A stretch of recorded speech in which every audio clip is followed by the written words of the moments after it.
May nakita ko rito, no? Ang intindihin nyo, yung pagsagot po sa BICAM. Segue lang tayo ng konti, no? Ito talaga, kitang-kita po ng tao, ng mamamayan, yung paghingi po nila na extension. Alam ko si Solgen ang humingi na extension. Paghingi nila ng 5 days extension, bakit po kayo hingi ng 5 days extension? Kung nariyan naman po, sabi nyo, wala silang pinirmahan na blanco, maayos na maayos. Yun lang naman yung hiningi na Supreme Court, di ba? Asa na yung enrolled bill? Sabi nyo, maayos, walang bakante. Di ba? Walang bakante kanyo eh. Maayos naman. Wala kayong nilalabag. Bakit po kayo manghingi ng extension? Alam nyo po yung 5 days extension, iba po hinala ng mga tao eh. Again, hindi ko po to fake news. Kasi rending na kayo sa mga no? Iba po yung fake news sa mga opinion namin. Ang opinion ko po riyan, bakit kayo nag-extend? Kasi, di ba, ang pinaglalaban nila, walang problema sa BICAM. In fact, wala sila nakitang blanco nung pumirma sila. Sabi ng Supreme Court, isubmit nyo yun. Yung sinasabi nyong walang problema, isubmit nyo lang. Bakit hindi nyo ma-submit? Bakit hingi pa kayo ng 5 days? Nakasama po sa inyo yan kasi nakikita namin, meron pang hindi meron pang blanco, di ba? Yari po kayo eh. Kasi ngayon pa lang, dahil sa paghingi ninyo ng extension, ngayon pa lang nag-iisip na yung marami sa amin, no? Marami sa amin nag-iisip na baka iyan, dinudoktor nyo na. Kung binigay nyo na kagad, di walang problema. Naghihingi kayo ng extension. Anong ibig nyo sabihin? Ibig sabihin, meron pa kayong mga... Yan ang problema sa galaw ng politika. Nag-aakahan yan. Tignan po ninyo yung tema ng Mandawi, no? Sa mga hindi po nakasubaybay. Ang tema po nun, iboto natin straight yung mga Duterte senatoriables para mailigtas si Inday.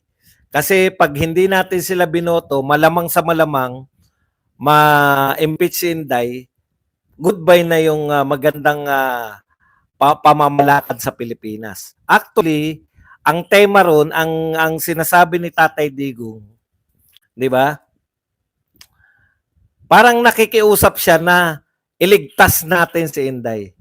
Pero sa atin, ako particular, ang sabi ko nga diyan, by helping Inday, we are actually helping ourselves. We are actually helping the Philippines na magkaroon ng panibagong Duterte na paraan ng pamumuno. Yung pamumuno po ng Duterte na mayroong pong totoong mga proyekto, mayroon pong totoong mga problemang nilulutas at mayroon pong totoong naglilingkod, no? Wala pong bahid ng pagnanakaw. Yan yun eh. Okay. So sa madaling salita, mga kapatid, hindi, yun po yung tema eh. Kaya yan, sinabi yan ni Tatay Digong, both warning sa atin na baka gawin nila yan kasi nga, kung hindi sila maging matagumpay sa impeachment, may isa pa silang paraan. Magdedeklara si Marcos before ng martial law before siya mag-end yung term niya. At yan po napakalaki po ng katot ng posibilidad. Kasi nakita nyo pa lang ngayon, di ba? O yung mga bahid ng martial law. May nakita ko na post. Alam mo na talagang hindi matatag ang isang pamahalaan kung ang mga ginigipit hindi yung kung ang hinahabol ng mga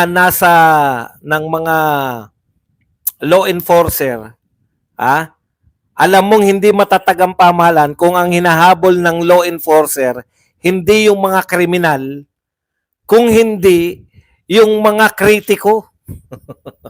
Hindi po ba? May katotohanan yun eh. Tignan niyo po mga headline. Si Jun Abinis. Ano pong krimen na nagawa ni Jun Abinis? See?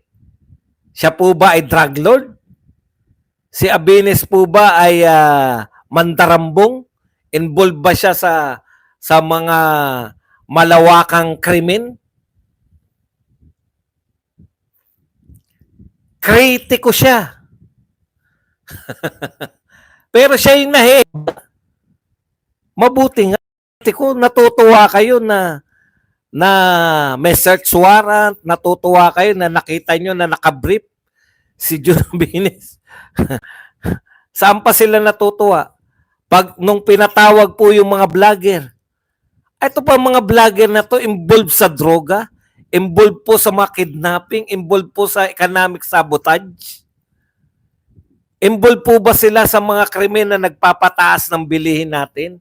Involved po ba sila sa mga pag-hoarding ng mga pagkain?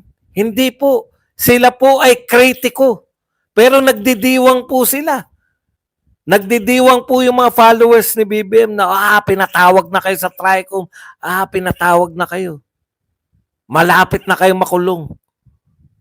Wala kayong panawagan na makulong yung mga drug lord. Wala kayong panawagan na makulong yung mga nagpapataas ng presyo ng bilihin. Alam ni Marcos yan eh. Kung sino yung nagpapataas sa kanyang pangalawang zona, ano sinabi niya? Kaya mataas ang presyo ng pagkain dahil sa mga smugglers, sa mga price manipulators, sa mga hoarders. 3. Ngayon, yung mga vloggers ba, isa dun sa 3 na yun? Price manipulator ba sila? Hoarder ba sila? Sila ba ay mga smuggler? Bakit po doon kayo tuwan-tuwa sa mga vlogger na pinatatawag? Yun po may katotohanan po yun eh. No? Hindi matatag ang pamahalaan kung ang inuunan ng mga law enforcer ay yung mga kritiko kaysa sa mga tunay na kriminal. Oo nga, no? Sabi ko nung nabasa ko yun, oo nga, ano? Bakit inuuna kaysa mga wala na bang krimen? Ang tanging krimen lang ba sa Pilipinas ay umatake kay BBM? Ibig sabihin, wala na pong smuggler, wala na drug, wala na mga droga, wala na kidnapping, wala na lahat.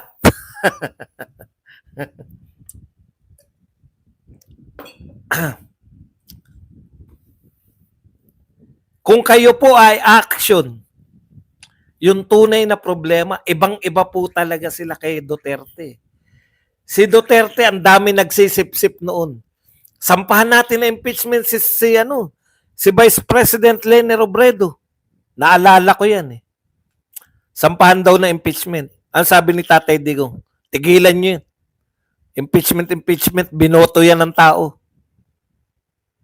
Yung tunay na problema yung nilulutas ng Duterteng pamunuan.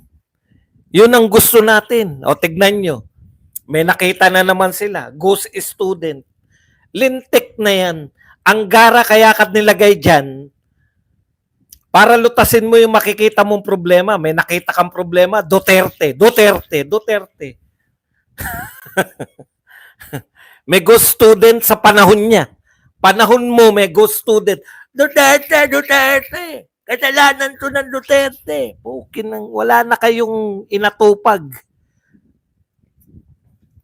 May nakita kang problema, lutasin mo. Kung hindi mo kaya, mag-resign ka.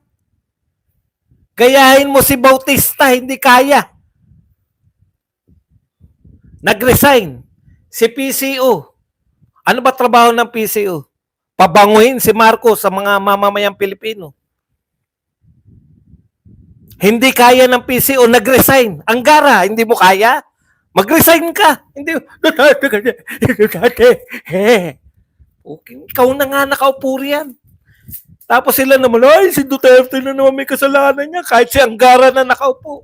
May nakita kayong problema, lutasin nyo.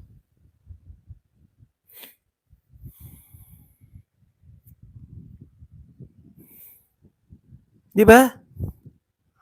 Yan yung problema ng pamahalaan natin eh. Inuuna nyo yung mga kritiko. Joey Di Vibre, Joey. Panay na lang si Joy, bukang bibig nila lahat si Joy. Babaeng tao, maliit lang si Joy. Gusto pagtulungan ng lahat ng tao. Smuggler ba si Joy? Si Joy ba ay drug lord? Sumisira na kinabukasan ng mga mamamayan ng mga kabataan? Si Joy ba nagho-hoard ng mga ulam? Kaya mataas ang presyo ng bilihin? Lahat na lang bukang bibig, si Joy. May mga picture, may mga sinabi pa si Joy. Nasasaktan kayo kay Joy? Kay Joey? Unahin ninyo yung tunay na problema kasi. Ang inuuna nyo, pabagsakin yung mga Duterte. Wala na yung Duterte sa kapanyarihan.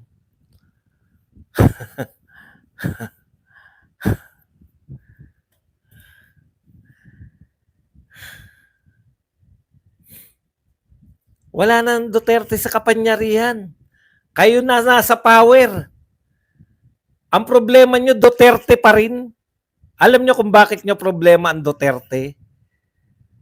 Hindi kayo pinaniniwalaan si Duterte. It's a matter. Sabay nag-burp si Badong eh. It's a matter of sino naniniwala. Sa kanya pong sinabi. Hindi po kasalanan ni BP Sara. Legal na po to. Nilegal nyo si BP Sara, ayaw nyo mag-legal si BP Sara, utot nyo. Iba na ngayon. Magdudurugan kayo. Kasalanan ba ni BP Sara na may nabubuta sa pinagagawa nyo? Kasalanan ba ni BP Sara na banban yung mga abogado nyo kumpara sa abogado niya? Hindi niya kasalanan yan. Kasalanan ba ni BP Sara na lumiling niya sa kanya yung pinakamagagaling na abogado sa Pilipinas? Hindi po kasalanan niya ni BP Sara. Kasalanan ninyo dahil matyaga kayo. Matyaga kayo. Yung akala nyo magiling. Alam nyo po, ang pagkakaiba po, eto, bibigyan ko kayo ng payo. Dapat ginagaya ninyo si Laila de Lima. Si Laila de Lima, walang bukang bibigyan, sinasabi niya noon. Nung siya ay nakakulong. Pinakamagaling na abogado si Leni. Di ba? Isa sa pinakamagaling na tao si Leni Robredo.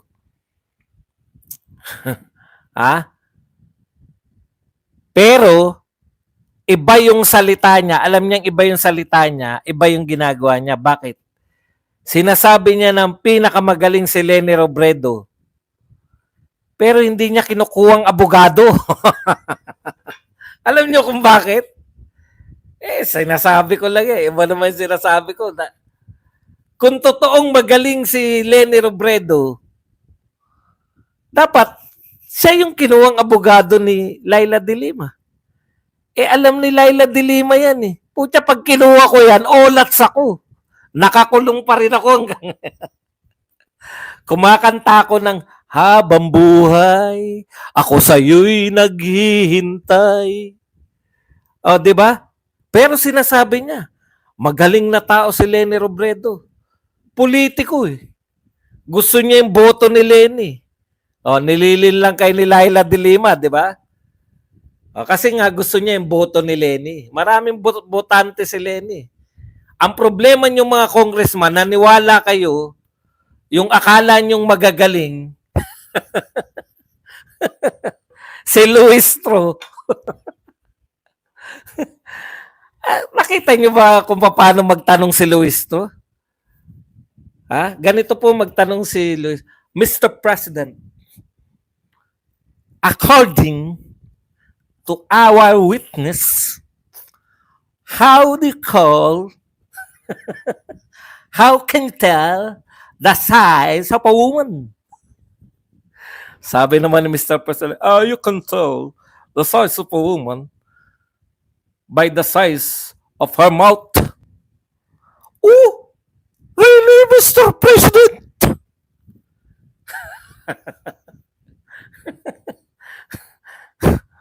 Yun yung pagkakaiba ni... Kaya survivor si Laila de Lima. Naintindihan nyo? Si Laila de Lima na-enjoy niya. Ay, hindi. Bura. Hindi. Walang ganunan. Ano na-enjoy? Walang ganunan. Bura.